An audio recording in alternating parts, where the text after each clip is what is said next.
Okay, so building out your checkout. Now I am going to go with sales cart because it has the most options for what you can do. So basically, it is naturally a two-step checkout. So they fill in their information here, they click submit, and then they go to the next page where they give the payment information. So you can switch that to a single step checkout where they enter everything on the same page, email address, etc., or more information if you want. And they don't have to click over to complete their order. So I am going to show you a multi-step. The benefit to using a multi-step or two-step checkout is that they give you their email address before they submit the payment information. So if they start to get cold feet, they've already given their email address, and you can kind of follow up and nurture them with, hey, you had this in your cart, but you didn't buy, things like that. So super simple options over here, just the standard things. So background color, content area, and your font. Now over on this side is where you have all of the options to add things in.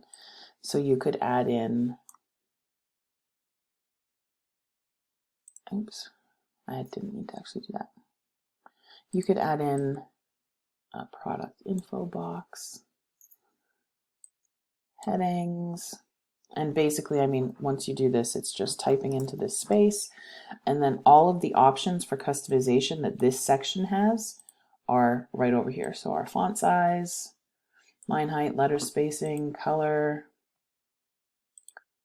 and your font. So you can click done to kind of save that section. But you can see, so once you click on each box, it gives you the options for that section. So we want to add in a name. We want it before the email. Do we want a business name? Nah. Do we want a phone number? Probably not, but let's just turn it on. Do we need more information? Add custom fields. Set up custom fields, field ID 1, label for your customers. Start date. So let's just assume that we need to know when their start date is. Show terms and conditions. Do you need them to agree to terms and conditions before they sign up? Obviously that links over to the terms and conditions. And then you can fill those in here. Show an opt-in box. Enter in the text here. I mean, typically on a checkout, you wouldn't need that, but it's there if you need it.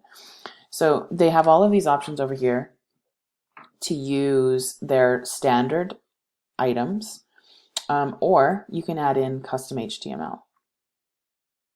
So the custom HTML allows you to embed things. You can,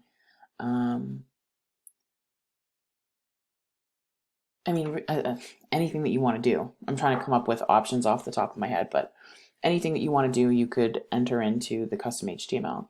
So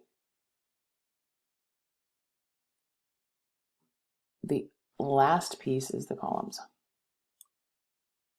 So you want things on two different sides, and that just splits it, right?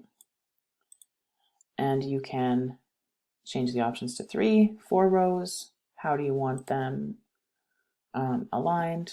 And click done. So once you've got this page looking how you want it, you might want to have in a video at the top to explain what your product is, images, all of your copy, anything that you need. You might want to have a buy link right at the top so that they could just click buy now, and then it would scroll them to the payment section. So this would be helpful if you had like a full built out sales page, and so they needed to like skip the info to get to the checkout.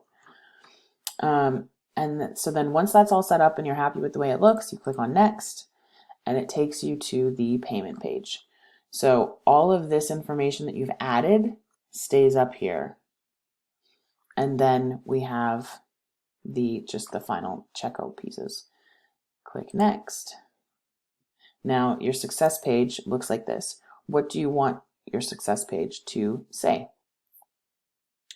You might want a heading up there. Oops, got to.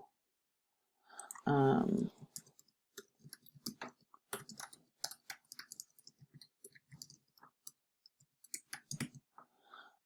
then we can center that, underline it, highlight and then underline it.